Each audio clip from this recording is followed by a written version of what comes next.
Donc aujourd'hui, je vais vous parler de la mission Gaïa. Donc probablement un certain nombre de vous ont entendu parler. C'est un exposé généraliste, c'est-à-dire l'objet, c'est de présenter ce que sont les objectifs, pourquoi cette mission existe. Ce n'est pas tout à fait trivial d'avoir une mission qui vole. J'ai la chance d'avoir été impliqué dans Hipparcos et dans Gaïa. C'est un hasard du calendrier et de la biologie qui fait que j'ai travaillé fortement sur 2 missions qui ont volé. Il y en a qui ont travaillé sur 2 missions, 3 missions qui n'ont jamais volé. Donc c'est beaucoup de chance. Donc je vais vous présenter le cadre, si je puis dire, de cette mission, pourquoi on fait cette mission, comment elle a été construite, comment ça fonctionne. Donc on a ça dans le résumé. Le cadre, c'est l'astrométrie spatiale. Tous les transparents à peu près, sauf quelques-uns sont en anglais, mais j'imagine que ça pose aucun problème, mais l'exposé sera en français. Donc un résumé rapide de ce qu'est Gaïa. La mission actuelle, puisque c'est une mission qui vole depuis le 19 décembre 2013, après une longue préparation. Et puis, si vous suivez un petit peu l'actualité, il y a quand même eu quelques problèmes, des choses qui n'étaient pas prévues, une fois que ça a été dans l'espace et avec lequel il faut faire, puisqu'il y a beaucoup de choses qui ne peuvent pas être corrigées comme on l'aimerait. Donc je vais vous expliquer quels sont ces problèmes et montrer surtout que ça ne met absolument pas en danger les objectifs scientifiques de la mission, qu'il faut s'adapter à ce cadre. Donc vous voyez, cette diapo de titre que moi j'aime bien présenter aussi aux étudiants en disant qu'on est un certain âge d'or de l'astrométrie. Quand j'ai commencé dans les milieux des années 70, ce n'était pas l'âge d'or de l'astrométrie. Il fallait avoir envie pour aller faire de l'astrométrie. Mais c'était également le début de la géodésie spatiale moderne, des nouveaux instruments d'observation et l'astrométrie, et la fondation à cette époque-là du CERGA, qui fait que je me suis engagé dans ce domaine. Aujourd'hui, c'est l'âge d'or, et Gaïa en est une illustration. Vous allez voir dans un instant un diagramme qui quantifie, si je peux dire, la raison pour laquelle j'appelle ça l'âge d'or. Donc, je veux beaucoup parler de l'astrométrie, même si Gaïa fait aussi de la photométrie et de la spectroscopie, mais la raison d'être de Gaïa, c'est l'astrométrie. Après, une fois qu'on a l'astrométrie, on se dit on va faire autre chose en même temps. Mais ce qui a justifié Gaïa, c'est l'astrométrie. L'astrométrie, donc, c'est la mesure des positions, des mouvements, des astres, leur vitesse radiale également. Il n'y a pas une frontière bien déterminée de ce qu'on appelle l'astrométrie, mais c'est toutes ces choses-là qui nécessitent des mesures extrêmement précises et qui sont dans le droit fil de l'histoire de l'astronomie, en fait. Toute l'astronomie jusqu'en 1864 ou 1858, ça dépend comment on définit, disons, quand on a eu la loi des rayonnements des gaz, c'est l'astrométrie. À partir de 1859, on commence à comprendre la physique des gaz et leur interaction avec le rayonnement et débute réellement l'astrophysique. Donc il y a 2 types d'astrométrie, des tout petits champs où on mesure une planète par rapport à une étoile, un satellite par rapport à une planète, tout ça. On a un catalogue, on connaît les étoiles qui sont là et on cherche à rapporter quelque chose à ces étoiles. Mais les étoiles et leur position, il y a bien quelqu'un qui, à un moment donné, par une autre méthode, a donné leur position de façon absolue. C'est l'astrométrie à grand champ, dans lequel on fait les catalogues fondamentaux, c'est-à-dire on part de rien, il n'y a rien de dessiné sur le ciel, il n'y a pas de trait, il n'y a pas de grille de longitude, il faut tout créer d'un seul coup. Ça, c'est l'astrométrie absolue, et Gaïa, Hipparcos, relève de l'astrométrie absolue. Une des caractéristiques, c'est qu'il faut faire ça sur tout le ciel, et avec des champs qui sont suffisamment grands pour éviter la propagation d'erreurs régionales. Donc c'est un champ qui est fondamental pour toute l'astronomie, bien évidemment, en particulier parce que ça conduit aux mesures des distances des étoiles. Donc c'est un problème extrêmement compliqué qui a eu son premier vrai succès au sens de la mesure en 1838. Et après, les progrès très excessivement lents jusqu'à Hipparcos qui a fait un saut absolument considérable. Donc il y a des instruments traditionnels et puis il y a des instruments nouveaux dans l'espace, il y a le laser et puis bien sûr les horloges, dans une certaine mesure, sont un élément de l'astrométrie. Alors l'astrométrie spatiale, on peut dire, elle date d'Hipparcos. Quand on a lancé Hipparcos, bon, bien sûr, l'idée d'Hipparcos est plus ancienne que son lancement, mais l'idée qu'on ait besoin d'aller dans l'espace pour faire ça, a été assez longue à faire son chemin. Donc le fait d'aller dans l'espace, ce n'est pas tant pour voir les étoiles, mesurer leur rayonnement, leur couleur. La raison première d'aller dans les étoiles, c'est de faire de l'astrométrie globale, absolue, et si possible, homogène. Tout ce qu'on ne peut pas faire sur le sol. Et les 2 choses qu'on ne peut pas faire au sol proprement, avec la précision recherchée, ce sont les mesures de distance des étoiles, parce qu'au sol, on est trop limité, en particulier par l'atmosphère, et la création du référentiel inertiel absolu, idem avec la précision que l'on recherche sur un très très grand nombre d'objets. Donc voilà les 2 raisons d'aller dans l'espace. Après, une fois qu'on a décidé que si c'est motivant, suffisant, il y a bien sûr un certain nombre d'objectifs complémentaires. C'est la raison pour laquelle la communauté, à un moment donné, va décider telle priorité sur une mission spatiale d'astrométrie par rapport à une autre qui ferait des rayons X, de l'ultraviolet, de l'observation de la Terre. Enfin, là, ils ne sont pas en compétition, mais des observations de sciences de l'univers. Donc, de mettre de l'argent sur ça, des personnes et de l'argent, c'est bien sûr toutes les retombées qu'il va y avoir. Donc, la raison, comme je viens de mettre de l'argent pour ça, c'est que pratiquement toute la communauté astronomique a un intérêt à ces observations fondamentales. C'est-à-dire qu'on va chercher quelque chose, on va construire quelque chose sur, on va dire, la connaissance des distances, la mesure des luminosités absolues des étoiles, des propriétés fondamentales de tous les objets qu'on observe.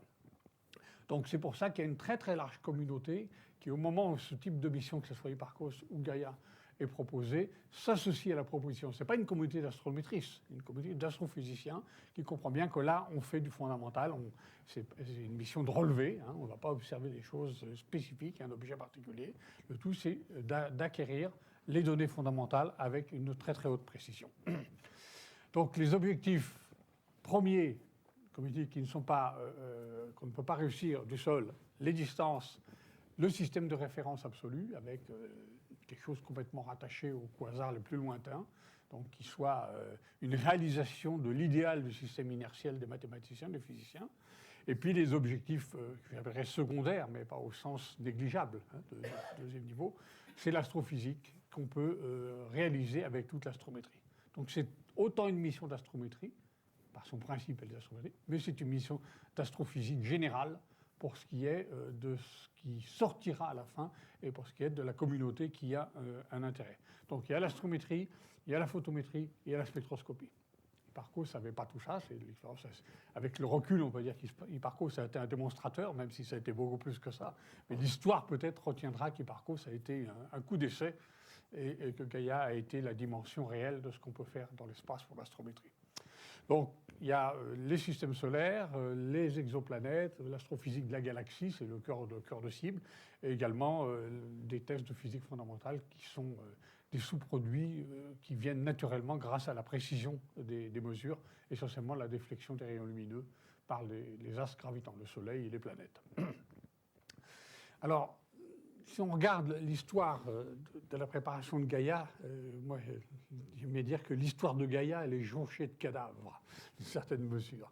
C'est-à-dire qu'entre Hipparcos et Gaïa, il y a 20 ans, Hipparcos en 1989, Gaïa en 2013, et immédiatement avec le succès Hipparcos, il y a eu des tas de propositions. Il suffit de changer le détecteur photoélectrique d'Hipparcos par un CCD, vous gagnez 2 magnitudes. Et vous gagnez un facteur, pas 10, mais un facteur 5 en précision. Donc déjà, la technologie d'Hipparcos au moment de lancement était une technologie dépassée. Et immédiatement, il y a eu des propositions, en gros, pour gagner un facteur 10. Il y en a eu un grand nombre. Voilà, on les laisse en route. Donc, typiquement, Hipparcos, 1 milliard secondes sur le ciel, essayer de gagner un facteur 10 en ayant quelque chose d'un peu plus gros, mais pas tellement plus gros, des meilleurs détecteurs. Et voilà, Romer, les Américains qui étaient complètement en dehors du coup, ont eu différentes propositions. FEM1, FEM2, les Allemands DIVA, les Russes Lomonosov, les États-Unis Amex. Les Japonais ont pas une mission, mais un concept à l'étude, dans l'infrarouge cette fois-ci, qui est très très loin d'être matérialisé. Toutes ces missions en haut, elles n'ont jamais abouti. Elles ont été au début financées pour des études, elles ont plus ou moins avancé, mais à aucun moment elles n'ont réussi à passer le cap d'une véritable sélection et d'un financement pour réalisation.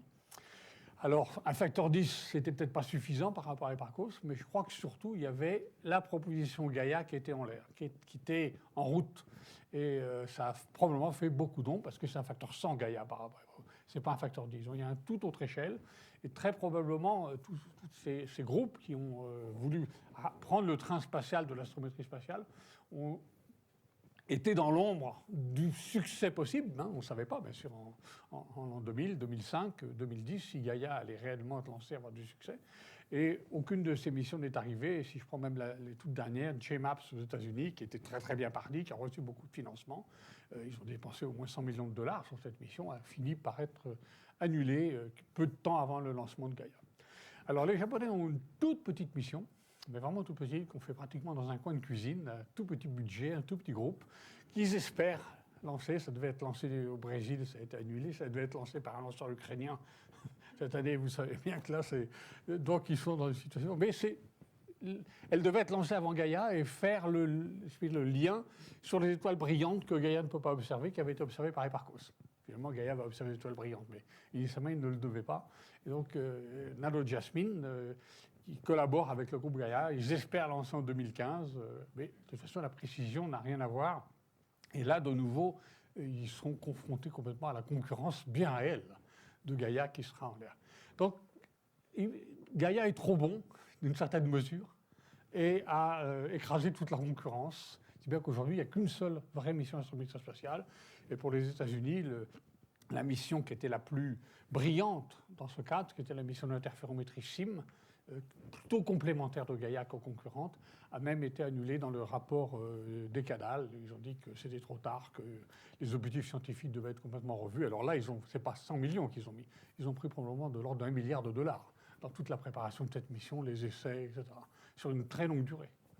C'est assez extraordinaire. Bien, donc Gaïa a été lancé en décembre. Je ne retiens qu'un seul chiffre, 25 micro-arcs secondes. On prend toujours la précision de la mesure de la parallaxe d'une étoile de magnitude 15. Voilà, c'est le moyen standard. Et puis je vais vous donner après ce qui se passe quand l'étoile plus brillante et l'étoile plus faible. Donc 25 micro-arcs secondes, je donnerai des comparaisons, mais c'est à peu près un cheveu à 1000 km. Alors il s'agit de précision de positionnement et non pas de résolution. Gaïa ne fait pas d'image, bien évidemment, à cette résolution. Personne ne sait faire des images à cette résolution. Même l'interférométrie, elle est limite de ça. Donc c'est de la précision de position, c'est-à-dire qu'un corps lumineux suffisamment régulier, on sait dire quelle est sa position du centre, du photocentre, par rapport à un autre, qui peut être assez loin, avec cette précision-là. Et bien sûr qu'on n'a pas de résolution sur la surface des étoiles et des choses comme ça à ce niveau-là. Bien, voilà mon diagramme qui montre pourquoi on est dans un âge d'or. Donc je divise à peu près les progrès de l'astrométrie entre Hipparcos et aujourd'hui. Donc à gauche, c'est une échelle qui va en bas, en haut, il y a les secondes d'arc, tout en haut, 1000. On descend à 1 arc seconde, 1 milliard seconde et 1 micro-arc seconde. Et puis, on peut séparer la période où on observait à l'œil nu. Et vous voyez qu'au XVIIe siècle, il y a cette transition technologique qui peut sembler absolument fondamentale, qui est l'invention de la lunette astronomique. Elle a eu un rôle relativement mineur pour ce qui est du pointé. L'adaptation de la lunette a pris du temps, au moins 50-60 ans avant qu'on s'en serve pour faire des pointés. Alors, découvrir les surfaces planétaires, la rotation des planètes, de Mars, des satellites, tout ça, ça a été immédiat. Mais en faire de l'astrométrie, ça a été long, et ça n'a pas donné lieu à un progrès considérable. Il n'y a pas une grosse discontinuité, même si on la voit un peu. Il y a plus d'objets, puisqu'on voit des objets plus faibles qu'à l'œil nu. Mais la précision de pointé est longue à acquérir. Il a fait une centaine d'années pour avoir une bonne adaptation.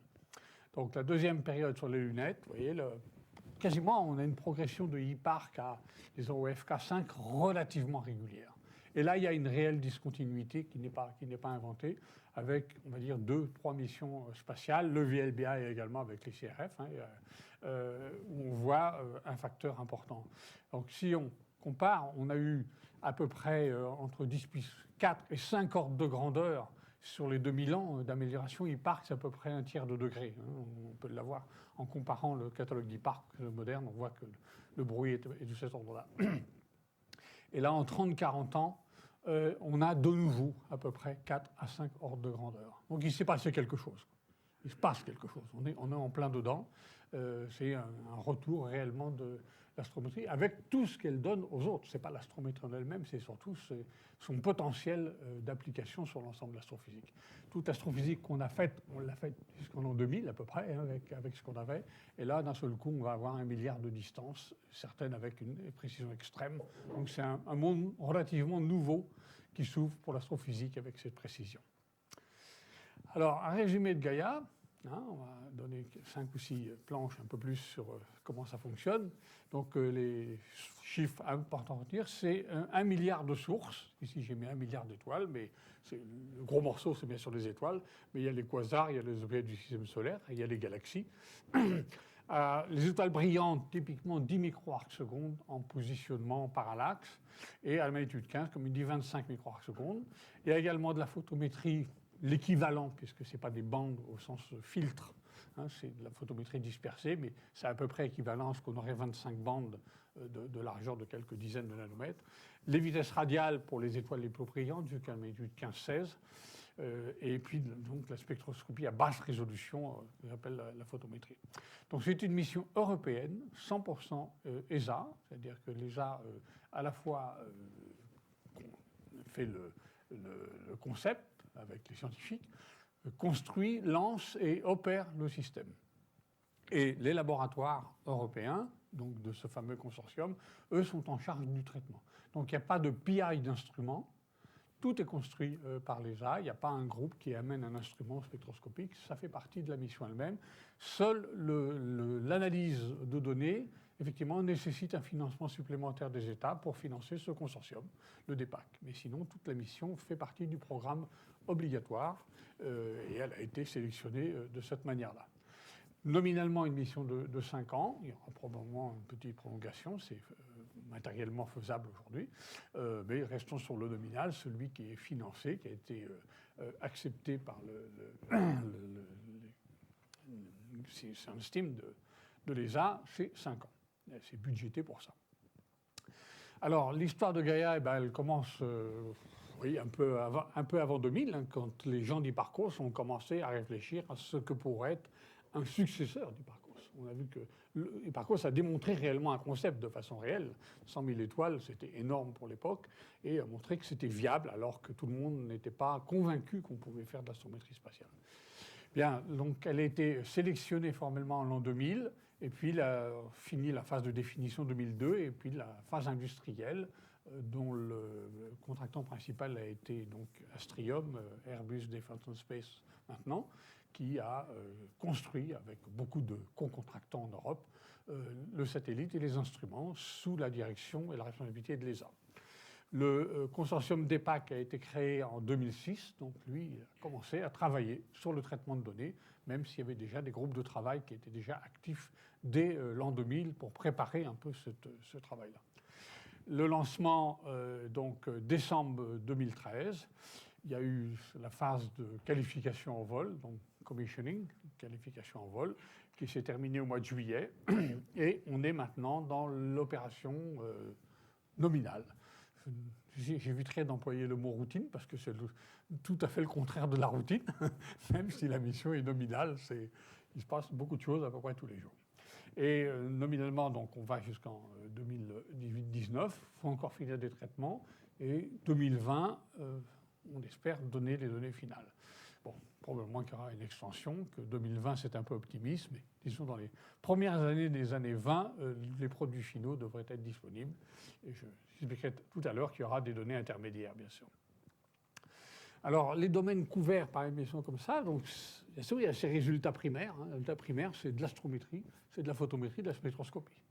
Et bien sûr, l'exploitation rien que des données Gaïa, sans rajouter des données au sol, est déjà considérable. Donc, l'élément principal, c'est bien sûr les étoiles et la galaxie. Ça, c'est l'objectif. Étude de la formation, de l'histoire de la galaxie, des populations stellaires, des distributions, des courants d'étoiles, tout ce qui contribue à la formation et à la vie de la galaxie, de la Voie lactée, notre galaxie. Bon, les étoiles multiples, puisqu'il va y en avoir plusieurs centaines de millions probablement observées à différents niveaux de séparation.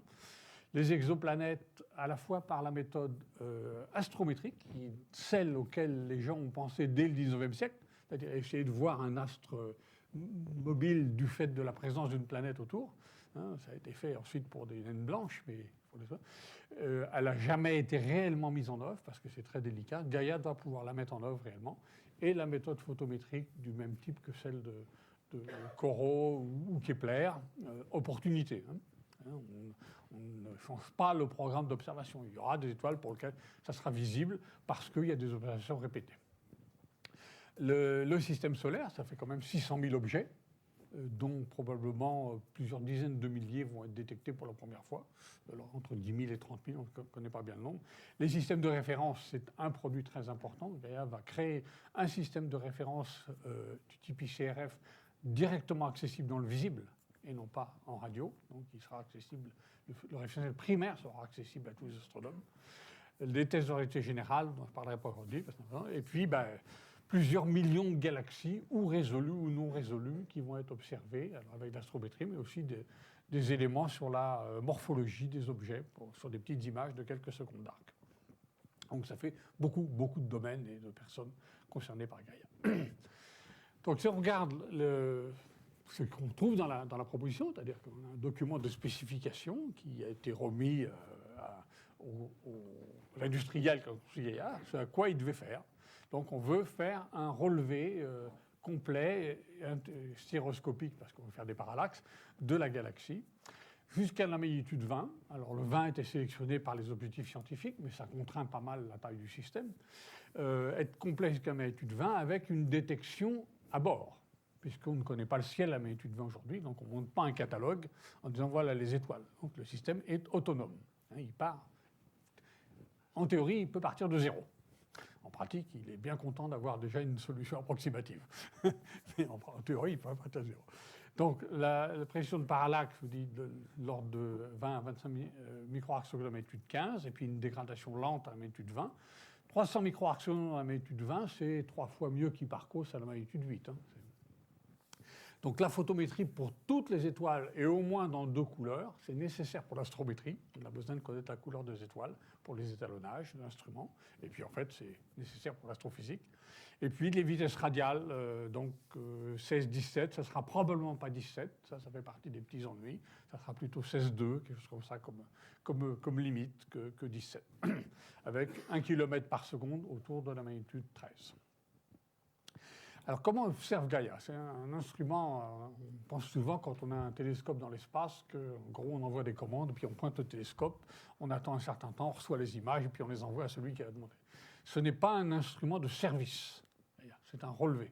C'est l'instrument lui-même, c'est l'instrument d'observation, donc il est piloté, il est commandé pour un certain programme, il ne reçoit pas d'ordre de la communauté avec des appels d'offres d'observation. Ça ne fonctionne pas du tout comme ça. Donc le principe d'un relevé, il s'agit de couvrir tout le ciel de façon le plus régulière possible. Alors, qu'est-ce que ça veut dire régulière? C'est-à-dire qu'on repasse, on n'a pas de très haute densité d'observation dans une région, des très basses dans l'autre. On essaie que ça soit relativement homogène. Il faut revenir de temps en temps sur les mêmes endroits, on va tout à l'heure, mais c'est évident pour les mouvements propres, il faut observer les étoiles en plusieurs endroits. Donc Gaïa est une mission à balayage et non pas une mission à pointage. C'est 2 grosses catégories. On ne change pas, on a déterminé à l'avance exactement comment il observait et il est censé suivre une loi de balayage avec très grande précision. Typiquement, on réalise la loi théorique à peu près à 10 secondes d'arc. Mais ça pourrait être 1 minute. Et c'est sympa que ce soit à 10 parce que les prédictions qu'on peut faire d'observation sont d'autant meilleures et c'est utile quelquefois. Mais ça pourrait être 1 minute d'arc. Donc il y a les 3 types de données. Chaque source sera observée environ, en moyenne, 75 fois. Donc je vais revenir sur ce diagramme dans un instant. Il est là juste pour illustrer. On va le présenter plus en détail. Système interne de détection, comme je dis tout à l'heure. Donc il balaye et des étoiles entrent dans le champ. Alors quand je dis entrent, c'est à un moment donné, il y en a plusieurs milliers, voire plusieurs dizaines de milliers dans le champ. Toutes ces étoiles sont rentrées, donc il y a une cadence de plusieurs centaines ça peut aller jusqu'à 1000 par seconde, mais plusieurs centaines par seconde. Il faut immédiatement que le détecteur à bord dise « Tiens, il y a une étoile est rentrée. Qu'est-ce que je fais ?» Donc prendre une décision immédiate pour organiser l'observation de cet objet qui va transiter pendant environ 40 secondes. Donc le système, il y a une boucle interne d'asservissement avec la rotation du satellite, parce que la rotation doit être excessivement uniforme. Ça, c'est le point le plus critique. Et les objets, donc, observés régulièrement, avec un retour régulier durant la mission, ce qui va permettre non seulement de faire de l'astrométrie, mais très intéressant pour toute la photométrie des étoiles variables. Tout ce qui est un peu variable, les orbites, le système solaire, tout ça nécessite des retours. Alors, juste une illustration de ces 10 microarcs secondes qui ne sont pas des choses auxquelles on est habitué, même 1 seconde d'arc, les gens ne sont pas très habitués. Quand on leur dit que ça fait 3 ou 4 degrés, on a tendance à se dire que ça fait moins que ça, qu'on cache beaucoup plus que ça, et la Lune avec son moins. Donc, je vous donne quelques chiffres que je trouve assez amusants, que j'avais cherché à plusieurs reprises. Vous êtes debout ici, donc vous avez une certaine coordonnée GPS, longitude, latitude, vous bougez de 0,3 mm, ce qui n'est pas grand-chose, ça fait 10 microarcs secondes. Donc 0,3 mm sur Terre, c'est une feuille de papier donc, vue par la tranche, à 2000 km, c'est 10 micro-arcs, etc. etc. Ça, je l'aime beaucoup. Une étoile qui a un mouvement propre fort, mais pas le plus fort, hein, 100 masses par an, c'est des gros mouvements propres, mais ce n'est pas l'étoile de Barnard, c'est pas sérieux, c'est des étoiles qui ont plusieurs secondes d'arc de déplacement par an. C'est 10 micro-arcs secondes en 1 heure. C'est-à-dire que le catalogue Gaïa, non seulement il est une époque, mais les observations, la date des observations a de l'importance. C'est pas j'ai observé le 22 mai. Hein, il faut donner des dates. C'est pas difficile, bien évidemment, à ce niveau-là. C'est pas une exigence compliquée à satisfaire. Mais c'est inhabituel en astrométrie de donner des dates très précises des observations pour des objets stellaires, pas pour le système solaire.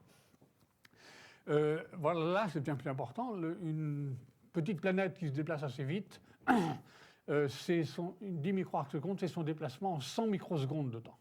Donc là, ça commence à être des contraintes sur la chronométrie à bord et son lien avec des échelles de temps classiques type UTC ou TCB. Donc il y a 2 horloges au rubidium à bord, qui sont nécessaires pour les opérations. Bien, donc c'est aussi une pièce de monnaie sur la Lune. Enfin voilà, on peut prendre beaucoup de choses, mais je trouve que c'est assez frappant de voir ce que ça représente en termes de précision. Alors comment ça fonctionne? Bon, alors voilà d'abord comment l'allure que ça a dans l'espace. Voilà Gaïa tel qu'il est là-haut, sur la partie supérieure. En dessous, c'est la partie qui regarde le Soleil, donc il y a des panneaux solaires. Peut-être on en verra un tout à l'heure où on voit le dôme. Les chiffres que j'ai mis là, c'est pour illustrer l'isolement thermique, la stabilité thermique. C'est un système qui est stabilisé passivement. Il n'y a pas de refroidissement à bord, il n'y a pas quelque chose, il n'y a pas de ventilateur. Il y a des choses pour chauffer, bon, on verra tout à l'heure. Heureusement d'ailleurs, on est très content d'avoir des choses pour chauffer. Et le système est passivement fait par isolement. Donc du côté du Soleil, il y a typiquement 70 degrés. De l'autre côté du bouclier, donc le bouclier, il évite que de la lumière solaire arrive directement sur les ouvertures, même sur le système en haut où il y a l'optique. Donc tout ça, le Soleil, il est jamais, jusqu'à preuve du contraire, n'envoie des rayons directement sur la partie payload. Et la stabilité thermique dans l'endroit où se font les mesures, donc là, il y a les télescopes et les détecteurs, est de l'ordre de 5 à 10 microkelvin. C'est-à-dire que ça doit être excessivement stable sur des temps courts, c'est-à-dire quelques heures. On va dire, la période de révolution de satellite, 6 heures, on devrait être stable à 10 microkelvin. On va voir que parmi les problèmes qu'on a, c'est que probablement on n'a pas cette stabilité. Elle aurait dû l'être, mais probablement on ne l'a pas. Sur des temps plus longs, bien sûr que la température va varier, la distance au Soleil varie, des choses comme ça, mais là, ce n'est pas un problème. Si c'est des échelles de temps de jours, du mois, ça rentre dans les étalonnages, qui est un système qui est auto-calibrant, et donc la température et les variations géométriques dans l'optique venant de variations thermomécaniques sont complètement incluses. Mais à l'intérieur de la période de rotation, il faut que ça soit très stable, parce que là, on ne peut pas l'étalonner à bord.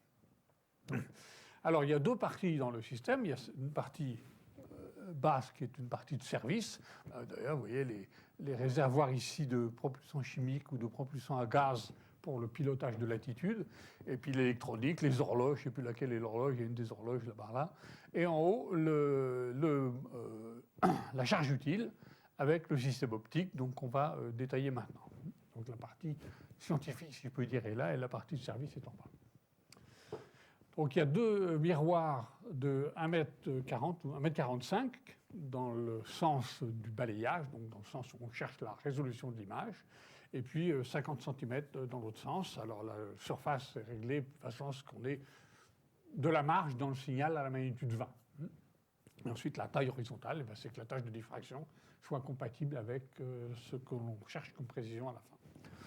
Donc il y a 2 miroirs, c'est-à-dire qu'on observe simultanément dans 2 directions. Ça, c'est fondamental. Donc, Gaïa, il a 2 yeux, mais qui ne regardent pas dans la même direction. Il y en a un comme ça dans un coin, et l'autre qui observe 106 degrés plus loin sur un... Si je trace un plan avec un cercle interséquant dans la sphère, c'est 2 directions à 106 degrés dans l'autre. Et ces 2 directions, bien sûr, vont varier dans le ciel au fur et à mesure du balayage. Le 106 degrés n'est pas un nombre magique. 106 degrés, 0.5. Ça aurait pu être 100, ça aurait pu être 87, ça aurait pu être 57. Pas trop bas, parce que là, on n'a plus de l'astrométrie à grand champ.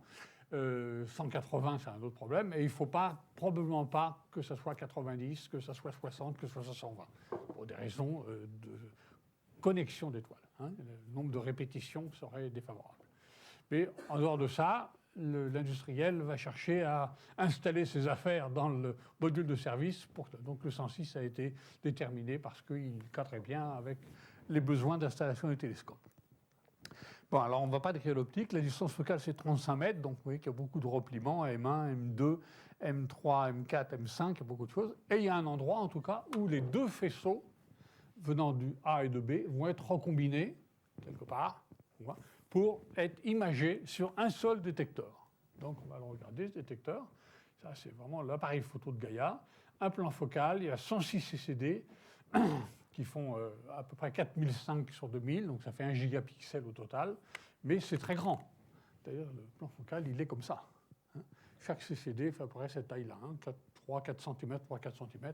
Donc vous avez dans votre beau réflexe 24-36, vous avez quelque chose qui fait 2 cm. Voilà, là, ça fait presque 70 à 80 cm de CCD. C'est excessivement impressionnant. C'est l'élément isolé le plus coûteux, bien évidemment, du système. Donc on le voit ici avec un petit détail. Donc on va le détailler après, mais ce qui m'intéresse ici, c'est de montrer qu'il y a aussi deux petits prismes ici. Ces deux petits prismes qui vont être de disperser les images sur les CCD qui sont en bleu ici, qu'on appelle le B-photometer, et le red photometer. Donc c'est là où on disperse les images pour faire de la photométrie. Un essentiellement dans les longueurs d'onde faibles, jusqu'à 500-600, et l'autre à partir de 600 jusqu'à 1000 euros. Et les CCD ici, c'est le spectroscope. Donc là, c'est un appareil complémentaire, l'appareil optique, qui est un spectroscope à intégrale de champ, qui est capable, bien sûr, de mesurer les spectres, donc qui sont dispersés sur les CCD, et bien sûr se déplacent en même temps qu'ils tournent. Et le champ principal où se fait l'astrométrie est ici, on va le détailler. Donc les deux champs sont imagés là-dessus, c'est-à-dire que vous voyez, si vous regardez ça, vous avez deux régions du ciel simultanément, des étoiles venant de gauche et de droite. Alors voilà comment il se présente, le champ. Les étoiles bougent comme ceci, de la gauche vers la droite, hein, dans mon dessin. Donc, pourquoi elles bougent? Parce que elles tournent. Hein, donc c'est le mouvement réflexe. Donc l'étoile arrive, et là, elle est détectée. Les deux premiers, là, ça sert à détecter. C'est-à-dire que c'est là où le système, en temps réel, analyse en permanence tous les pixels de ces CCD et détecte qu'il y a un objet qui est rentré. 1 et 2 veut dire qu'il y en a un qui va voir que les objets du champ 1 et l'autre qui va voir que les objets du champ 2. Il y a une astuce brevetée dont on ne sait pas exactement comment elle a été faite pour pouvoir cacher. Et voilà. C'est très important, c'est-à-dire qu'au sol, on sait qu'un objet a été observé dans le champ 1 et dans le champ 2. Si on ne le savait pas, ce serait une grosse complication supplémentaire. Donc quand ils ont trouvé ça, ça a été très bienvenu, mais je ne connais pas le détail, c'est une vraie boîte noire de cette affaire. Donc qu'est-ce que font dès que c'est détecté à bord en temps réel? Donc tout ça, ça prend 4 secondes. Hein, pour traverser un CCD, c'est 4 secondes. On doit le voir quelque part ici, c'est gradué en temps. Hein. Immédiatement, le calculateur de bord dit voilà, il y a une étoile qui arrive, elle a en gros la magnitude 18, elle est à telle hauteur dans le tel rang de CCD. On va préparer les fenêtres d'acquisition dans les autres CCD. C'est-à-dire qu'au lieu de lire tous les pixels comme ici, on va suivre l'étoile en avançant une fenêtre d'une vingtaine de pixels, 30 pixels, et c'est uniquement celle-là qui va être lue à la fin. C'est-à-dire que tous les pixels qui ne sont pas utiles sont lus à très grande cadence, avec beaucoup de bruit, et on lit avec la cadence réduite les images, les fenêtres où il y a des images, de façon à éviter le bruit de lecture. Donc là, il y a un gros travail. Alors, les fenêtres sont déterminées après pour chaque CCD. Chaque CCD, c'est une observation individuelle. Hein, c'est-à-dire quand on est au bout, pardon, voilà, pof, pof, pof, pof, pof, tout ça c'est lu immédiatement et c'est envoyé, c'est les données. Voilà, ce sont les observations primaires de Gaïa. Donc il y en a 2 ici pour la détection, 1 pour chaque champ, 9 observations ici pour l'astrométrie, une observation pour la photométrie, une observation pour la photométrie, et si l'étoile est dans ce domaine-là, 3 observations, donc 3 spectres pour les vitesses radiales et la spectroscopie à assez bonne résolution. La résolution est 12 000, hein, c'est pas de la basse résolution. Quand on parle de basse résolution, c'est la spectrophotométrie. Il y a des petits CCD supplémentaires pour le contrôle de l'optique. Donc vous voyez, ça fait presque 1 mètre, ça met 60 secondes pour traverser, et dans ces 60 secondes, on peut dire qu'il y a eu 11, voire 14 observations s'il y a eu du RVS, c'est-à-dire chaque 14 CCD qui ont pris des données et les ont envoyées, les ont stockées dans la mémoire à bord avant d'être transmises au sol. C'est ça la donnée de base de Gaïa. Il n'y a pas d'autre traitement à bord. À bord, on fait de l'acquisition. Il y a des senseurs stellaires quand même, on sait comment ça tourne, il y a quand même des petits traitements pour régler la vitesse, on va voir dans un instant, il faut que la vitesse soit uniforme. Pour quelle raison? Parce que, hop, je reviens ici. Voilà, pixel, pixel, pixel. Dans chaque CCD, il y a 4000 pixels, et il faut donc transférer les charges d'un pixel à l'autre, c'est à peu près légèrement inférieur à 1 microseconde de temps, exactement au moment où l'étoile passe le pixel.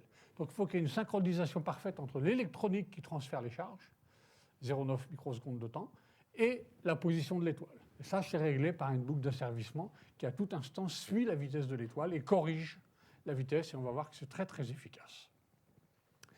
C'est du multiplexage, c'est-à-dire que ce n'est pas une étoile qu'on laisse passer, on attend la suivante. Voilà, typiquement. Enfin, encore que là, il n'y en a pas beaucoup. Hein, on va voir le nombre dans un instant. Hop, on passe à la photométrie, on passe à la spectroscopie et tout ça. Donc, les étoiles sont observées de façon synchrone, à quelques secondes près, en astrométrie, en photométrie, en spectroscopie. Ça a un certain avantage, surtout la photométrie. Alors, combien il y a de sources par jour? Ben voilà, jusqu'à magnitude 20. On ne connaît pas tout à fait le ciel, mais on pense qu'il y a à peu près 1 milliard d'étoiles jusqu'à magnitude 20. On va le savoir avec Gaïa, si c'est 1 milliard 1, 1 milliard 2. Puis de toute façon, Gaïa s'ajustera à la fois en flux et puis en capacité.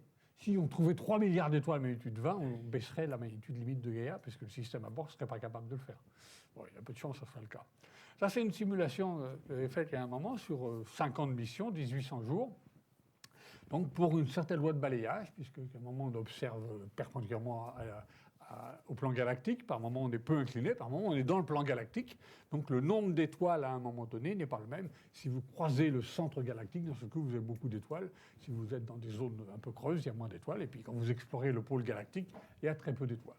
Donc, cette chose-là donne par jour, un peu lissé, en log, le nombre d'étoiles. La moyenne, c'est 45 millions. Donc, chaque jour, il y a 45 millions d'observations. Pas d'étoiles, certaines étoiles sont venues 2 fois là-dedans, d'objets qui rentrent dans le champ. Le champ 1, le champ 2, c'est 106 minutes plus tard, quelquefois on voit la même étoile. Mais peu importe. Il y a typiquement 45 millions, mais ça peut monter à 100 millions. Il y a une journée de traitement, je ne sais pas d'observation, où il y a eu 230 millions de traitements depuis le lancement de la mission. Mais typiquement, on va voir tout à l'heure qu'on est à peu près dans cet ordre-là de 30 millions d'observations par jour, mais ça peut monter très vite. Donc les pics ici, ça correspond à peu près quand le balayage est peu incliné sur le plan galactique ou coïncide avec le plan galactique. Et les pics secondaires, ici, c'est plutôt la traversée du centre galactique. On a ça, tout ça, c'est corrélé avec le loi de balayage, on sait ce qu'on fait. Mais c'est très élevé, donc le flot de données est excessivement élevé. Maintenant, le nombre d'étoiles, d'objets, donc mesurés à un moment donné dans les 2 champs, voilà une petite illustration. Vous dit le médian, c'est 10 à 12 000 à un moment donné. Peut-être sur le ciel, vous observez combien il y a d'étoiles sur les CCD, de l'ordre de 10 000. Et la moyenne, c'est 20 000. Et le médian est plus important puisqu'il y a une queue étendue, c'est plus intéressant. Donc dans 50% des cas, il y a plus de 10 000 objets à un moment donné à traiter en temps réel par le système de bord. Donc ça explique bien pourquoi, quand on demandait des petits calculs supplémentaires, des petites choses sur la vitesse, les ingénieurs, non, on ne fait plus de calculs. Tout calcul se traduisait par des problèmes sur les contraintes thermiques. C'est-à-dire qu'on peut imaginer, de façon un peu métaphorique, qu'un calcul, c'est de la chaleur à la fin, que ça se dégrade en chaleur. Mais donc les calculs sont faits avec le maximum qui peut être fait à bord. Alors, ça vous résume après, bien sûr, comment le système fonctionne. On va donner quelques indications sur les performances et le balayage. Bon, donc ça, c'est la précision locale, c'est-à-dire à l'intérieur, vous avez un CCD, vous faites des mesures, vous arrivez à localiser le centre de l'image, dans le cadre du CCD. Donc c'est initialement en micron, puis ça se transforme en angle quand vous avez l'échelle, c'est-à-dire essentiellement la distance focale, qui est auto-calibrée en permanence également. ne veut pas dire qu'on a ça sur le ciel, parce qu'on n'a pas de référence absolue à ce moment-là. Mais localement, c'est la mesure initiale. C'est-à-dire que tout va se déduire de cette mesure-là. Donc, typiquement, on espère avoir, pour les étoiles brillantes, je ne m'occupe pas de ça, prenons la moyenne, de l'ordre de 20 à 25 micro-arcs-secondes pour une mesure individuelle lors d'un passage sur les 9 CCD. C'est les 9 CCD. Et puis, ça se dégrade, c'est typiquement du bruit de photon. Donc, à la magnitude 15, 100 micro-arcs-secondes, qui est la valeur de localisation instantanée qu'on a lors d'un passage. Les petites choses qu'il y a là, c'est parce que le système sature à partir de la magnitude 13. Donc, il y a des systèmes un peu spécialisés qui consistent à écranter une partie de l'observation. Et donc, c'est discontinu. Hop, c'est resaturé, paf, on repart. Hop, c'est resaturé, on repart. Voilà, donc, ça explique ce système en dents de scie et qui dépend un petit peu de la stratégie avec laquelle c'est fait. Donc, c'est plus intéressant de s'intéresser à la moyenne. Maintenant, en fin de mission, si je considère une étoile simple, pas de compagnon, pas de problème de variabilité, donc l'objet, un quasar. Bon, donc ça ira très bien pour un quasar, on ne devrait pas avoir d'ennui, mais beaucoup d'étoiles, bien sûr, vont être dans cette situation. Donc, il y a 5 paramètres à déterminer, la position de l'objet à un moment donné, son déplacement par 2 paramètres, il n'y a pas d'accélération à ce stade, et puis la parallaxe. Donc, à la magnitude 15, la courbe du bas, c'est le mouvement propre, donc c'est des micro-arcs-secondes par an, la bleue, c'est la position des micro-arcs-secondes, et la verte, la parallaxe. Donc, on retrouve le 25 et 26 micro-arcs-secondes ici, parce que la courbe qui est là, je l'ai retracée à partir des performances actuelles. C'est-à-dire compte tenu des problèmes qu'on a rencontrés, donc cette chose est à jour, ce n'est pas une courbe pré-mission. Donc 13-14 micro-arcs-secondes par an, son mouvement propre ici, 75 micro-arcs-secondes par an à magnitude 18. La parallaxe, donc elle est 120 à magnitude 18, et puis on a le 26 micro-arcs-secondes. Voilà, donc on est dans un système, et puis à partir de 12, c'est pratiquement constant, sauf les dents de scie. Voilà, on est quasiment dans un système à bruit de fond, qui décroît comme racine de n à peu près, jusqu'à magnitude 20. On va aller probablement un peu plus loin que la magnitude 20, 20.5, 20.6. Au moins, les données sont descendues au sol. Elles ne seront pas forcément traitées dans le cadre de ce qui est prévu, mais elles seront sûrement acquises et descendues au sol. Simplement, ça, passer de 20 à 21, c'est pratiquement doubler le nombre d'objets. Donc, ce n'est pas dimensionné pour ça aujourd'hui. Le fait qu'on puisse l'observer, ça sera sûrement descendu pour un traitement éventuellement plus tardif. Bon, voilà, ça c'est le résumé pour les étoiles simples. Quelques illustrations de ça. Si on a ça, ben voilà, par exemple, pour la galaxie, les précisions en distance et le nombre d'objets considérés. Donc, ce qu'on a à gauche, c'est l'erreur sur la parallaxe en pourcent. La parallaxe en elle-même, elle est plus à interpréter en pourcent. Est-ce qu'on connaît la distance à 1%, à 10%? Pour faire de l'astrophysique, bien évidemment, en dessous de 10% est important. Donc, vous voyez que des connaissances d'étoiles jusqu'à 1%, il y aura à peu près 10 millions d'objets dont la distance devrait être connue à 1%. Et si on prend 10%, on en a 120 millions. Hipparcos a eu 20 000 objets avec la précision de 10%. C'est juste pour comparer. Et puis, il y a des objets, plusieurs millions, pour lesquels la précision de distance sera meilleure que le pourcent. C'est bien sûr une base de données absolument extraordinaire pour l'astrophysique, pour tous les étalonnages de luminosité, pour l'étude des distances des amas globulaires, l'âge des étoiles. Enfin, c'est absolument fantastique tout ce qui peut être fait. C'est un rêve pour l'astrophysicien. Voilà, à peu près la distance là est de 2,5 kg par sec. Donc on est disons, à un quart de chemin du centre de la galaxie. Les céphéides, juste un petit diagramme, puisque bien sûr ça va être un élément important. Hipparcos a observé 2 ou 3 céphéides de façon très très marginale, parce qu'aucune céphéide galactique n'est brillante, elles sont toutes de magnitude assez faible, et de toute façon elles étaient trop loin, elles sont toutes à plus d'1 kg par sec, donc on était au-delà de la précision 50% d'Hipparcos. Donc les distances. Dans le cas de Gaïa, ça s'est fait avec un catalogue aujourd'hui de céphéides connus, il y en a probablement plus que ce qu'il y a dans ce catalogue. Et ce qui est tracé, c'est la précision donc en pourcent. C'est fait avant la mission, donc il peut y avoir une petite correction de l'ordre d'un facteur 0,1 par rapport à ça. Donc vous voyez, il y a plusieurs centaines de céphéides ici, dont la précision sera meilleure que 2%. à partir du cathode Gaïa. Donc c'est des mesures de distance directes par la méthode trigonométrique, donc sans hypothèse, qui vont permettre bien sûr de réétalonner la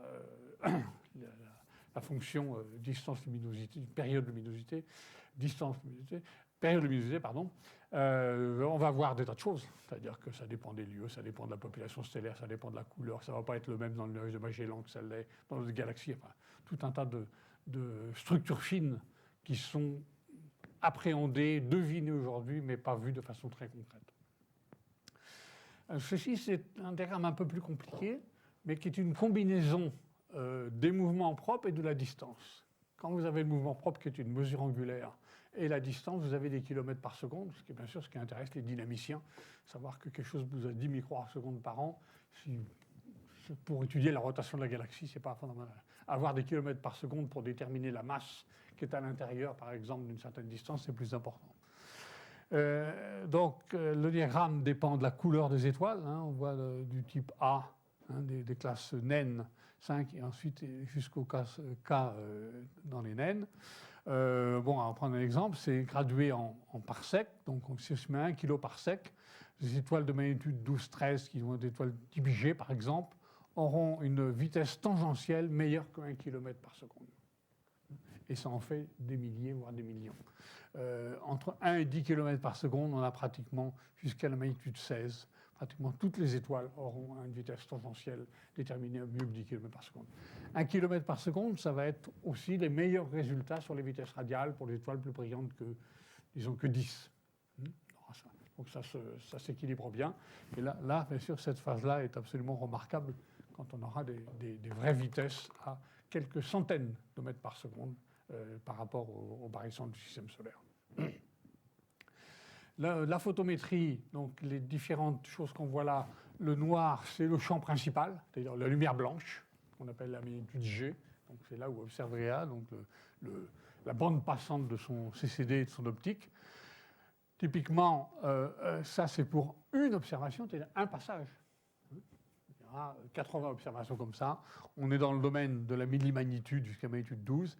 Et puis après une dégradation normale avec le bruit de photon jusqu'à quelques centièmes de magnitude pour les magnitudes 20. Et puis après, c'est pour les deux photomètres B et BP, RP, donc le bleu pour B, RP pour le rouge, pour différentes couleurs. Donc, ce qui nous intéresse ici, on est à quelques 5-6 millièmes de magnitude pour les étoiles brillantes à chaque passage. Et il y aura 80 observations de ce type en moyenne pour chaque étoile. Un diagramme spatial, j'ai pris uniquement pour la parallaxe, pour une magnitude, parce qu'après il se met en échelle. Est-ce que la précision est uniforme sur tout le ciel? Elle ne l'est pas totalement, parce que le balayage, sous contrainte, il n'est pas totalement uniforme. Et les conditions géométriques pour déterminer la parallaxe ne sont pas les mêmes en fonction des points où on observe, tout simplement parce que c'est lié au Soleil, tout ça. Donc il y a des angles qui interviennent là-dedans dans les matrices de conditions, qui fait que ce n'est pas uniforme. Il n'est pas tout à fait net. Bon, en tout cas, il y a une grande zone où c'est relativement uniforme, ici, hein, on a de l'ordre de 20, 27, 28, et il y a des zones où c'est nettement meilleur, autour des pôles de l'écliptique. Hein, on a une amélioration, les étoiles sont mieux déterminées en parallaxe. On a des diagrammes du même type. Tout ça, ça vient de la loi de balayage et de la symétrie écliptique qu'il y a dans ce balayage. Donc on trouve ce plan de l'écliptique un peu partout. Et des facteurs 2, typiquement dans le nombre d'observations, dans la précision de mouvements propres, etc. Donc tout ce qui concerne alpha, ascension droite, moment d'ascension droite, c'est assez variable. Tout ce qui concerne delta, il y a deux phénomènes qui se compensent et qui s'additionnent dans le cadre des mouvements propres, de l'ascension droite, qui fait qu'il y a des variables comme ça. Mais c'est relativement constant à ce facteur 2 près. Alors, quelque chose qui est un produit de Gaïa, mais que j'aime beaucoup montrer, c'est vous avez un catalogue en 2016 très précis. Ce qui est extraordinaire avec Gaïa, c'est qu'il est très très précis 100 ans avant. C'est-à-dire que vous avez un potentiel de retraitement absolument phénoménal. Donc ça, c'est les variations de la précision quand on propage toute la matrice de covariance, hein, complète, avec les corrélations qu'il y a, sur 100 ans avant puis 100 ans après. Donc vous avez le catalogue avec sa précision nominale ici, donc prenons une magnitude, la magnitude 16. Hein. Voilà, on est à 30 microarcs secondes, par exemple. Hein. Et vous mettez en 1900, vous avez 2 à 3 millisecondes d'arc. C'est-à-dire que vous prenez la carte du ciel qui est dans les années 1930-1940 jusqu'à magnitude 14, vous avez potentiellement un retraitement de la carte du ciel, si vous avez encore les clichés, bien sûr, pour faire les mesures modernes, hein, avec un catalogue de référence qui lui-même a une précision. Donc aussi des mouvements propres, enfin, il y a beaucoup de choses à étudier. Des mouvements propres sur des longues bases de temps, qui sont très différents de ce qu'on peut avoir sur 5 ans si des objets sont avec un corps un peu sombre autour et qu'il y a une orbite, beaucoup de choses comme ça. Donc il y a un projet très important de retraitement des observations planétaires, des observations satellitaires des années 30, 40, 50, même les CCD des années 70, en utilisant ce catalogue de Gaïa. Grossièrement, vous allez avoir des mesures CCD dans lesquelles la limite n'est plus la précision du catalogue, mais réellement la limite du système. Parce que Gaïa, à ce stade-là, même pour les en particulier pour les observations à venir, est quasiment sans bruit par rapport au bruit du système. Donc ce passé-là, ça va intéresser beaucoup de monde. Je rappelle que pour Hipparcos, par exemple, un collègue tchèque a retraité toutes les observations de rotation de la Terre. Depuis 1900, avec un Hipparcos, il a obtenu de très bons résultats. C'est long, c'est dur, il faut aller chercher quelque chose, il faut le vouloir. Hein. C'est des gros travaux, mais là, les gens du MCCE en particulier animent une équipe qui essaie de rassembler toutes les plaques possibles et les remesurer avec une machine moderne qui est en cours d'acquisition à l'Observatoire de Paris. Alors, je n'ai pas parlé de l'orbite de Gaïa. Gaïa, j'ai pas dit qu'il était passé à L2, c'est devenu très convoité, L2. Hein, il y a encore de la place, ne vous inquiétez. Comment ça passe? Donc, il a été envoyé immédiatement. Hein, il n'y a pas eu d'orbite autour de la Terre. Hein, dès le premier tour, il a été injecté sur L2. Et voilà comment ça se présente. Gaïa est toujours incliné de cette façon-là par rapport au Soleil. C'est-à-dire que le Soleil est toujours à 45 degrés par rapport à la direction qui est perpendiculaire au bouclier. C'est ça qui fait. Et la taille du bouclier est telle qu'il n'y a pas de lumière ici arrivant sur la partie supérieure du... Il semble qu'il y ait un petit peu de diffraction et qu'il y ait quand même un peu de lumière qui arrive. Ça, c'est une des 3 mauvaises surprises, qu'il y a un petit peu de lumière, je vais venir dans un instant. Alors, le balayage du ciel dont je dis que c'était fait, c'est quelque chose qui doit être optimisé, comme j'ai dit, pour être relativement uniforme, pour être tel qu'on revienne à peu près dans les mêmes zones de façon régulière, tous les mois, tous les 2 mois. En tout cas, pour les mouvements propres, il faut bien échantillonner. Pour la parallaxe, il faut bien échantillonner. On ne peut pas dire je vais faire tout le coin du ciel au début, un deuxième coin du ciel au milieu, un troisième coin du ciel à la fin. On ne peut pas faire d'astrométrie avec ça. Donc quand on mélange toutes ces contraintes, ça donne une loi de balayage qui est, dans le sens, un petit bijou. C'est magnifique. Donc il y a 3 paramètres de rotation qui sont incommensurables, 3 vitesses de rotation incommensurables, et puis 3 petites équations différentielles qui déterminent ça pour que ça balaye de façon uniforme. Alors, ça nous donne ce petit diagramme qu'on a vu tout à l'heure en illustration, qui donne le nombre d'observations. Une observation, c'est un passage dans le champ. Au cours de la mission, ici en coordonnées équatoriales. Donc ce qu'on voit là, c'est bien sûr la symétrie écliptique. Qu'est-ce que ça nous dit? On observe, la densité d'observation est plus élevée à 45 degrés. Vous avez vu, cette inclinaison de 45 degrés, en fait c'est pi sur 2 moins cet angle-là, donc c'est le complément de 45 degrés qui se trouve être 45 degrés. Mais c'est pas celui-là qui compte, si c'était 50, ça serait 40. Donc là, il y a l'équivalent d'une caustique, une augmentation théoriquement infinie de la densité d'observation, et une sous-observation par rapport à la moyenne dans les régions écliptiques. C'est-à-dire que les objets du système solaire seront en moyenne un peu moins observés que la moyenne des étoiles. Et puis des zones polaires où on observe pas mal. Donc la moyenne de ça, c'est ce 75-80 que j'ai mentionné tout à l'heure, mais ce qu'il va y avoir des objets qui auront un nombre d'observations beaucoup plus élevé que cette moyenne, et certains, un nombre inférieur, mais pas dramatiquement inférieur. Il n'y aura pas d'objets avec 10 observations. Il y aura une 50aine d'observations, mais pas tellement en dessous. La symétrie, je la reprends cette fois-ci en coordonnées galactiques. Donc là, vous avez la galaxie, la fameuse image dessinée de l'observatoire de Lund, et on superpose ici, voilà, l'observation de Gaïa en plan galactique. Vous voyez que ça va être le nombre d'étoiles, c'est un croisement avec ce nombre d'observations et le plan galactique. De nouveau, cette symétrie du plan écliptique. Tout ça, ça va être des propriétés, on va dire, systématiques, pas des erreurs systématiques, mais des propriétés typiques du catalogue. Tout ne sera pas complètement uniforme. Et on le sait aujourd'hui. Alors la mission telle qu'elle est.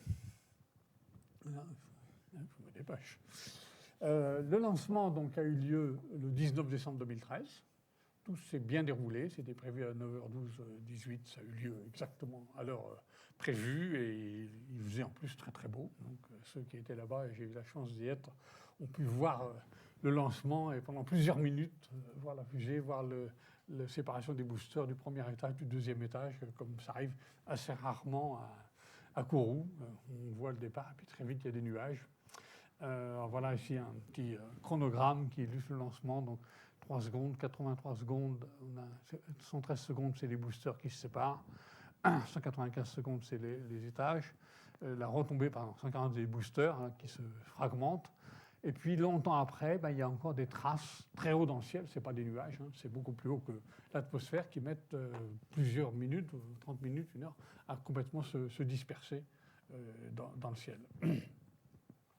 Voilà une observation de Gaïa, donc 19 décembre. Le 20 décembre, il y avait un petit challenge qui était en place de ceux qui seraient capables, des astronomes amateurs, essentiellement, d'observer Gaïa dans sa route vers L2. Donc voici la première observation, le 20 décembre 2013.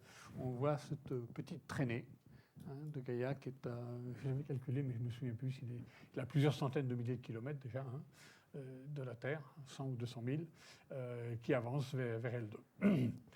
Et puis le 23 janvier, cette fois-ci, donc là il est à L2, par le VST de l'ESO au Chili, on voit, donc, qui est utilisé aujourd'hui pour observer Gaïa en optique, parce qu'il y a besoin d'observer Gaïa en optique pour la reconstruction fine de trajectoire. On voit le mouvement de Gaïa, très léger par rapport à cette sous-sol-là. On l'a vu bouger, je n'ai pas marqué la durée entre les deux clichés, mais ça va être une affaire de quelques minutes. Ça va assez vite par rapport au fond du ciel.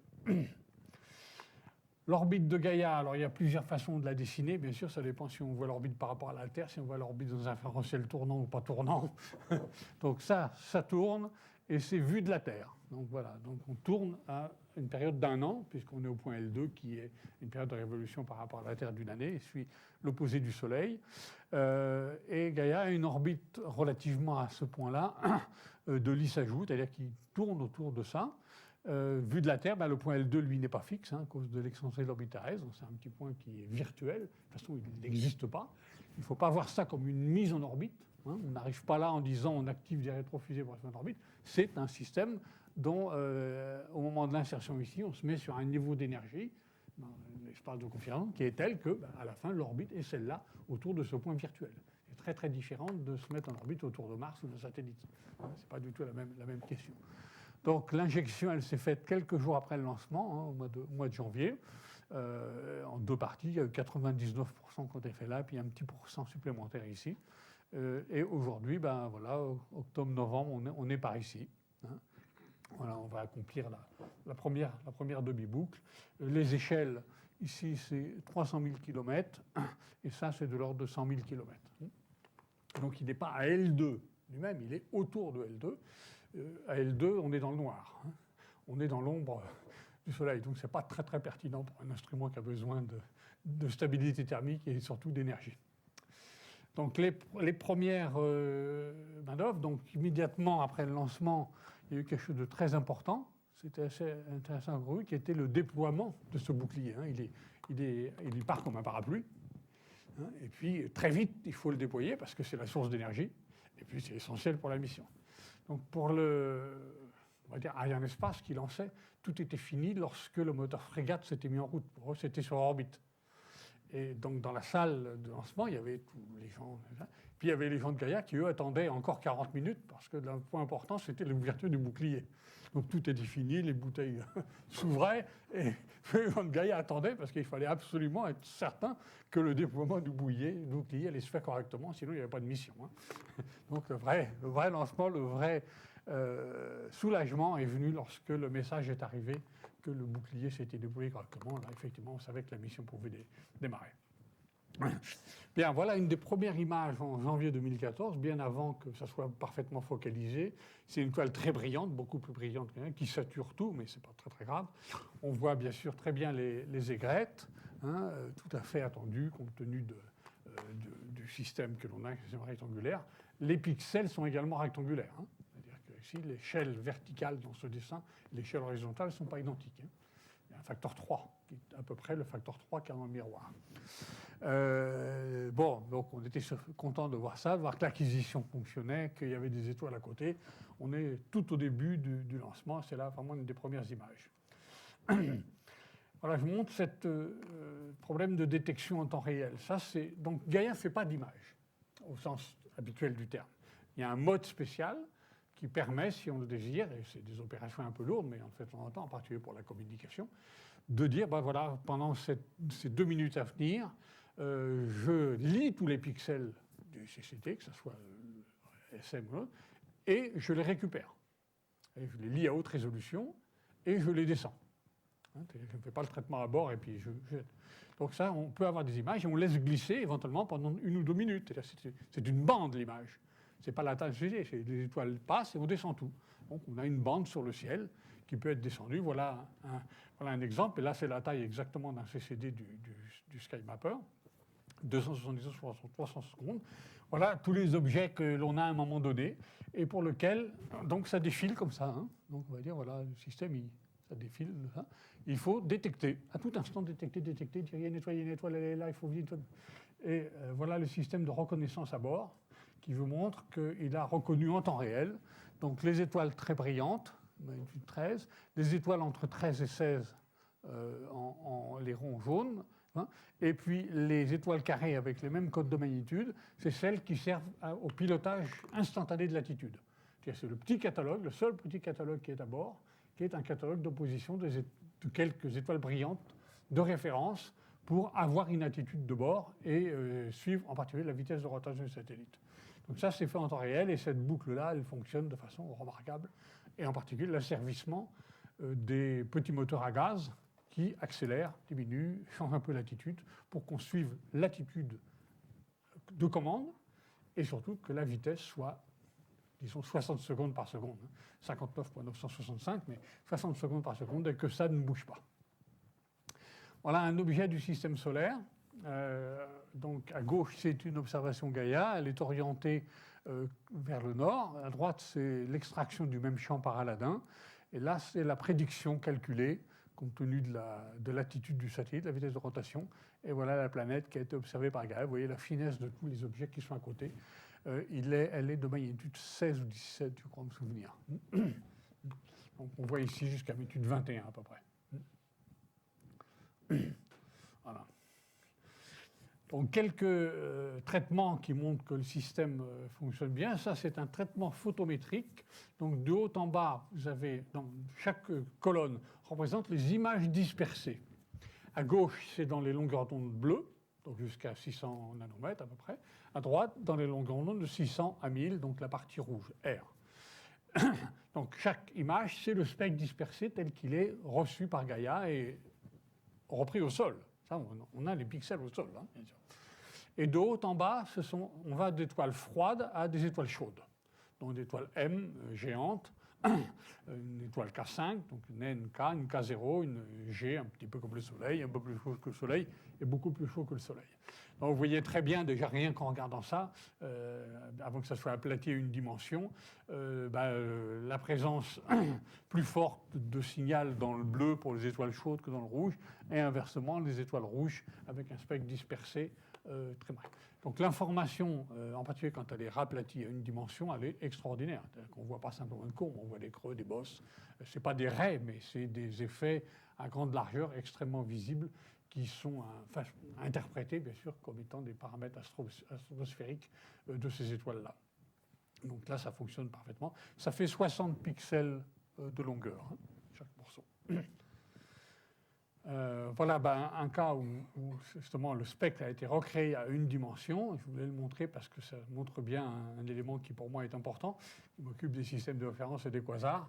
C'est qu'on est capable, on le savait, mais on le voit ici, de faire une différence très nette sur ces spectres-là entre les étoiles et les quasars, ou les AGN, les galaxies actives. Donc ici, ce sont deux étoiles Hipparcos, une étoile Hipparcos, pardon, l'étoile 82 fois la même, dans le spectre bleu, le spectre rouge. Et ici, c'est une galaxie active, donc le 25 avril.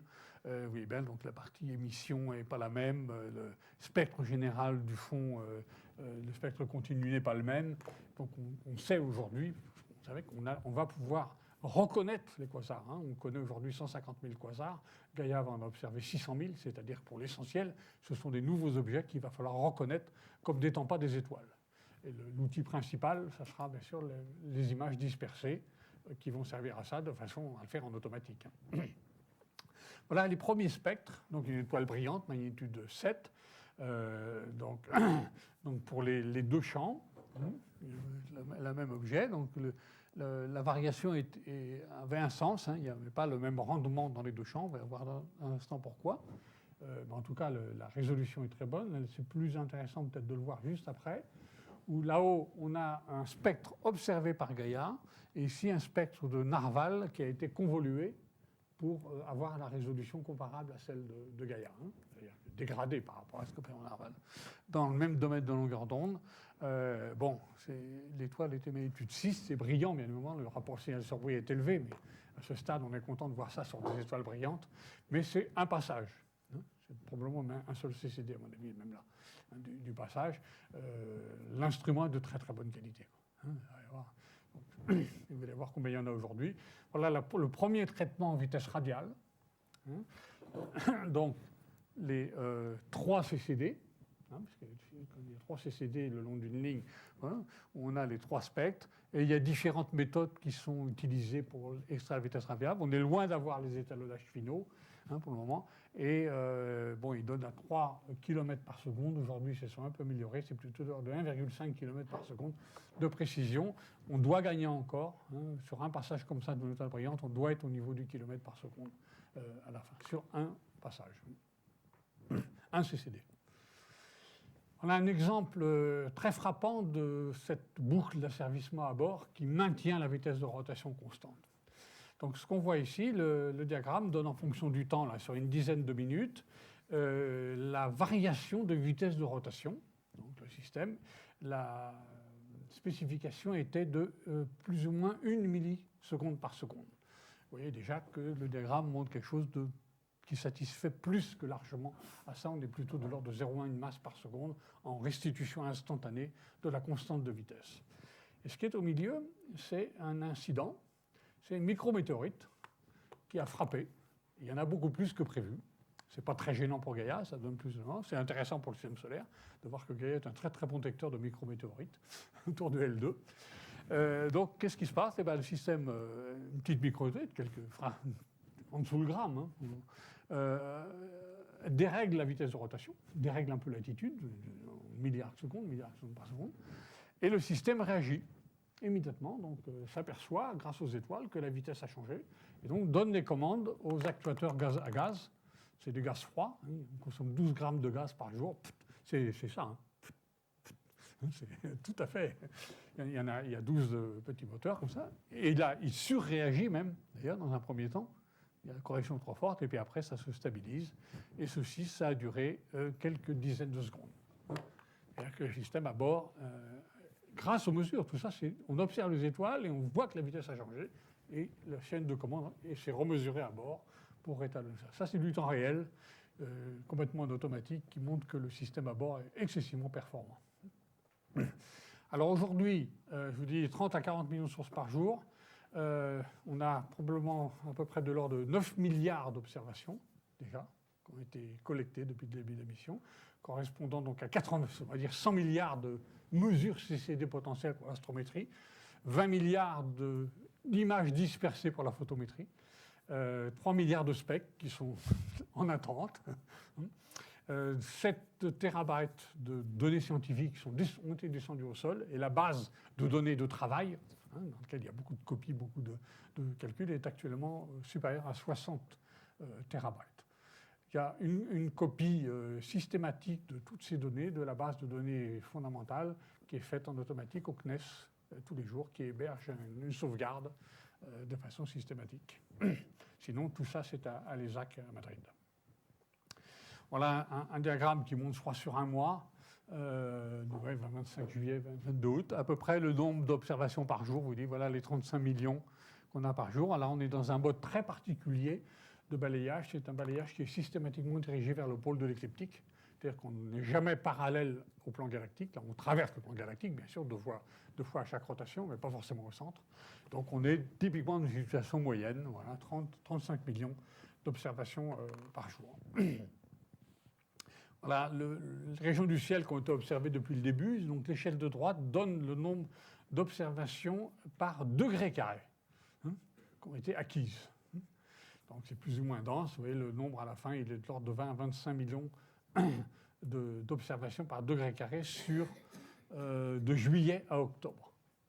Et pratiquement toutes les régions du ciel ont été vues à peu près une fois dans cette zone-là. Alors, le statut général, je vais un petit peu vite. Disons, globalement, il y a beaucoup de choses qui marchent bien. Je donne des choses ici qui étaient cette boucle d'asservissement qui était un élément important fonctionne bien. Le contrôle thermique qui fonctionne globalement bien, même s'il y a quelques années. La détermination de l'orbite qui a de fortes contraintes. On veut l'orbite à 150 mètres près avec 2,5 mm par seconde.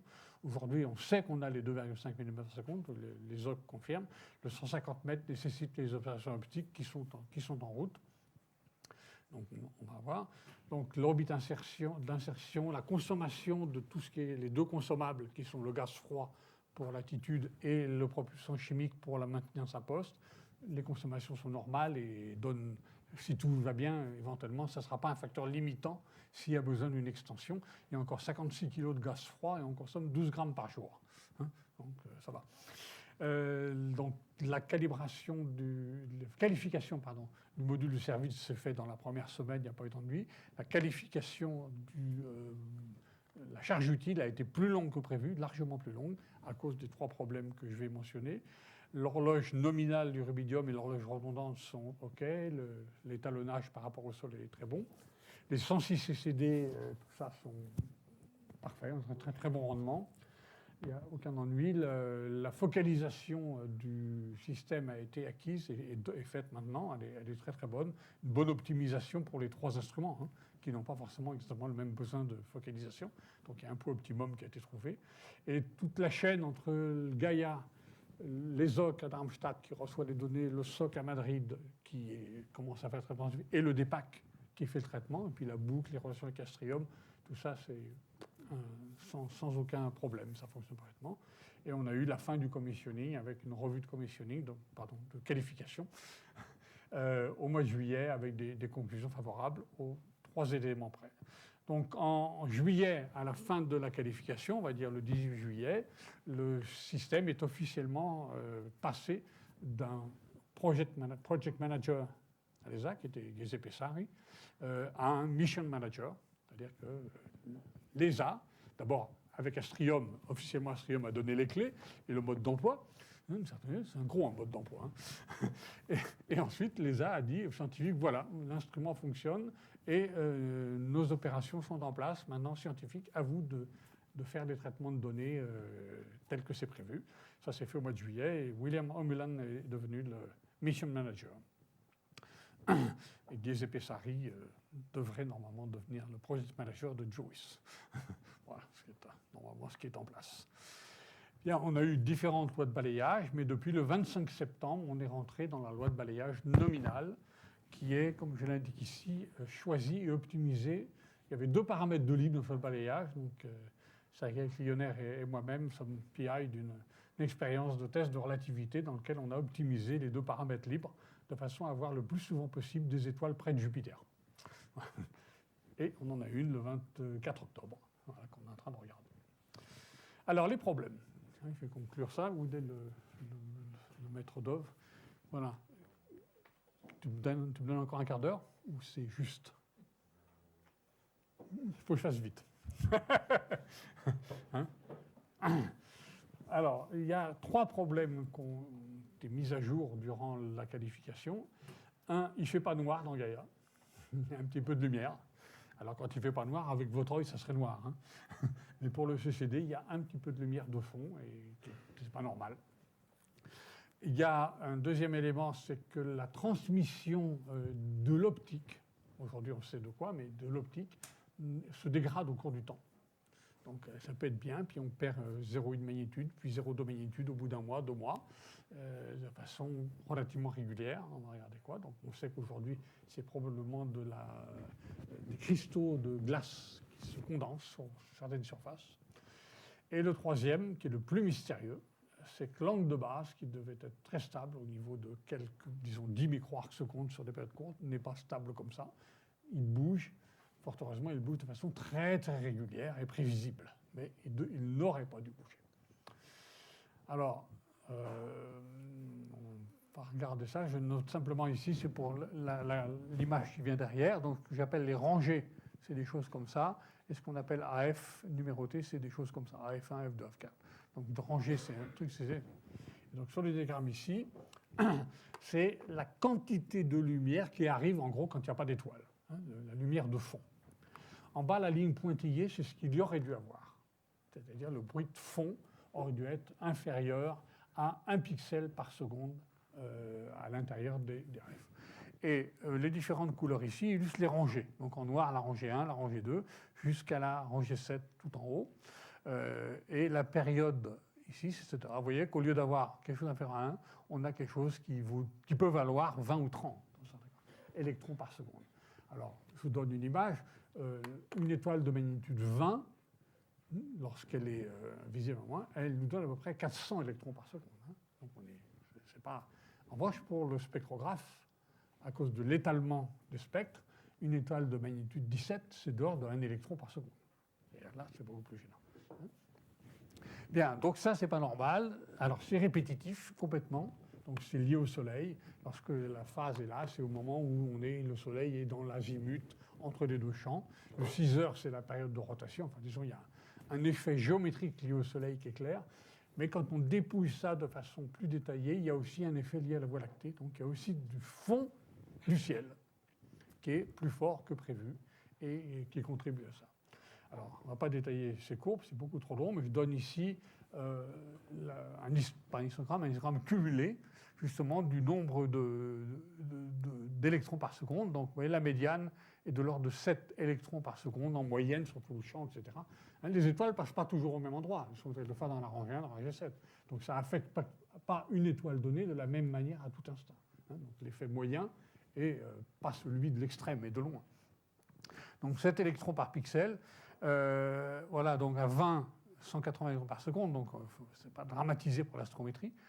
Pour le RVS, c'est vrai, et on aurait dû avoir 0,1 électron. Alors, il y a des études qui ont été faites. Clairement, il y a un peu de diffraction par le bord du bouclier, à des angles beaucoup plus élevés que la diffraction à laquelle on pense habituelle, des nombres de Fresnel qui dépassent 1000, probablement, et puis du fond de ciel. Ce n'est pas complètement exercice. Ce qu'on sait, c'est qu'il faut faire avec. Il n'y a pas moyen de le corriger, c'est comme ça. Est-ce que c'est quelque chose qui est oublié, un défaut dans le design lui-même? Ça, c'est aux ingénieurs maintenant de répondre. Ils travaillent dessus. Voilà un diagramme qui est le plus pessimiste, on pense que ce sera sûrement un peu plus que ça, qui est la dégradation astrométrique, donc on va dire sur des RMS. Jusqu'à la magnitude, disons 15-16, c'est extrêmement pénible. À la magnitude 20, effectivement, les parallaxes, au lieu d'avoir 250 micro-arcs secondes, on aura peut-être 400 ou 500 pour la magnitude 20. C'est probable, dû à cette augmentation du bruit de fond. Pour le RVS, on perd probablement une magnitude, et pour la photométrie, une fraction de magnitude. Bon, on va passer là qui montre ça pour aller un peu vite, parce que j'ai d'autres figures à vous montrer sur ça. Voilà maintenant le rendement de l'optique et des mémoires. C'est un diagramme très compliqué, donc on va prendre la partie simple. Ce qu'on a en ordonnée, c'est le rendement. Donc le point 0 n'est pas très grave, c'est surtout comment le rendement évolue, c'est-à-dire la quantité de lumière qui effectivement arrive sur le détecteur pour une étoile de magnitude constante.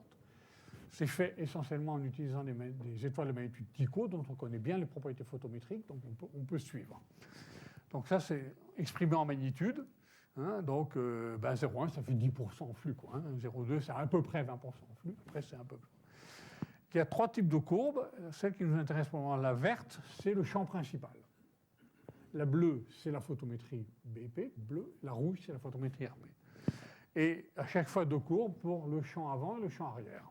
Donc qu'est-ce qu'on voit? Prenons une période où on voit régulièrement, voilà, on voit la dégradation.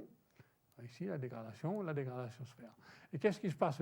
Qu'on a trouvé une solution, les ingénieurs ont trouvé une solution pour décontaminer. L'idée, c'est qu'il y a une condensation de glace qui provient probablement du module de service, et puis qui, sur une période de 2-3 mois, se condense un peu, et pas forcément sur le miroir M1, hein, c'est probablement sur le miroir M3. Et donc, il y a des thermistors, fort heureusement, qui permettent de chauffer. Alors, un instrument comme ça, il est fait pour rester à température très stable. Donc, on chauffe un petit peu autour de moi, la glace s'en va. Donc, on voit très bien. Hop, décontamination. Ici, c'est celle de septembre, je pense, de juillet. Il y en a une en fin septembre, début octobre. Là c'est pendant la décontamination, mais on passe de là à là. On revient au normal. Donc, il y a une solution. À chaque fois, ça fait perdre plusieurs jours.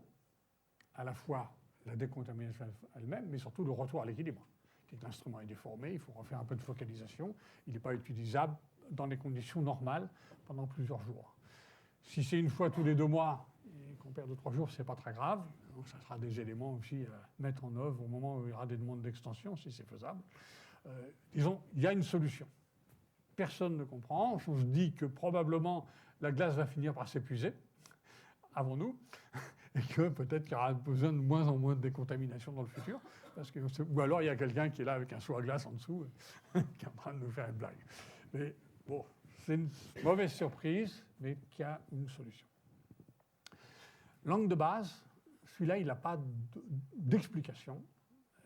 Il est implicitement plus embêtant. Donc l'angle de base, c'est cet angle de 106 degrés.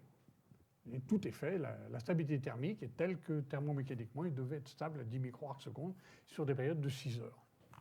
Et en fait, il y a fort heureusement un système métrologique à bord, un système interférentiel qui était prévu justement pour suivre, pas pour le corriger, mais pour le suivre sur des périodes courtes. C'est-à-dire toutes les 20 secondes, il y a une mesure avec un système interférométrique de laser qui détermine à bord exactement le mouvement relatif des 2 miroirs. Pas l'angle de base, mais s'il bouge. Ce système fonctionne très bien. Enfin, maintenant, on sait qu'il fonctionne très bien. Au début, on ne savait pas si le signal était un faux signal provenant de l'instrument lui-même, ou s'il révélait quelque chose qui se passe réellement entre les miroirs. On sait aujourd'hui que c'est réel, ce qui est mesuré est vrai, je n'ai pas le temps d'expliquer pourquoi. Donc ce que l'on voit sur le temps ici, excusez-moi, le temps il n'est pas terrible, c'est des périodes de 5 minutes, donc tout ça, une petite période comme ça, c'est 6 heures. Quoi. Chaque oscillation, c'est 6 heures. Donc là, il y a quasiment un mois, du 1er au 22 mai. Donc on voit une variation systématique qui n'est pas gênante. Le système il bouge un petit peu, l'insolation n'est pas la même. Ça rentre entièrement dans les étalonnages astrométriques. Il n'y a aucun... Et superposer une petite oscillation. Alors quand on enlève le biais, etc., qu'on regarde, elle est super régulière. J'explique ça avec 4 harmoniques. Vous avez ça à la microseconde. 6 heures de période, c'est parfaitement lié à la géométrie par rapport au Soleil. Donc, il y a quelque part un phénomène thermique. Malheureusement, les sondages thermiques à bord n'ont pas la précision voulue. On commence à voir un petit peu aujourd'hui qu'il y a une corrélation avec les effets thermiques, mais ça n'a pas été prévu pour un suivi de mesures thermiques de grande pression. Donc, ce phénomène, il pourrait être très embêtant si on n'arrive pas à l'étalonner, puisque le point zéro des parallaxes est entièrement lié à la stabilité de ces 2 miroirs. C'est long à expliquer, mais disons, si vous avez un système qui fait ça, c'est à peu près pareil, s'il fait 6 heures. Vous ne pouvez pas le discerner d'un point zéro des parallaxes. C'est-à-dire que vous avez peut-être des bonnes parallaxes, exactes, précises, pas forcément exactes, mais surtout, il va être difficile à ce moment-là de mélanger les parallaxes. Il va prendre les parallaxes des millions d'étoiles du Magellan pour avoir la distance du Magellan. Ça vous fait peut-être penser au problème des Pléiades, des choses comme ça, quand on va combiner... Bon, fort heureusement, c'est très répétitif et d'une très très grande régularité. Donc on sait aujourd'hui, grâce à un instrument à bord qui peut étalonner ça de façon régulière à environ 10 micro-arcs secondes, On devrait pouvoir s'en sortir, mais son œil chaud. Un œil chaud, parce que ça, pour l'astrométrie, c'est un gros problème. Il y a un groupe d'études chez Airbus ESA qui travaille là-dessus pour essayer de comprendre qu'est-ce qui se passe. Bien, je crois que c'est ma dernière diapo. On va s'arrêter là. Voilà. Vous savez, donc mon message.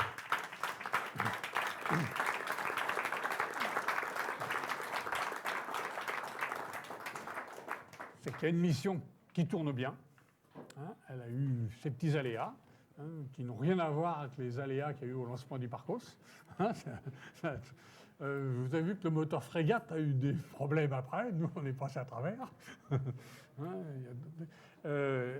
Les données arrivent, donc le système fonctionne bien. Le groupe au sol, le DPAC, est en place. Et je ne dirais pas que tout tourne parfaitement, mais il n'y a pas d'inquiétude majeure à avoir. On va être capable de travailler avec les données et de faire ce qu'il faut. Je n'ai pas parlé des releases, je dis simplement qu'il y aura des résultats intermédiaires. Donc le premier résultat intermédiaire officiel sera printemps, début d'été 2016, avec un premier catalogue de positions sur tout le ciel, un catalogue plus complet avec les mouvements propres et les parallaxes pour les étoiles Hipparcos et Tycho, puisqu'on utilise les données connues de Hipparcos et Tycho, donc on peut faire une solution complète.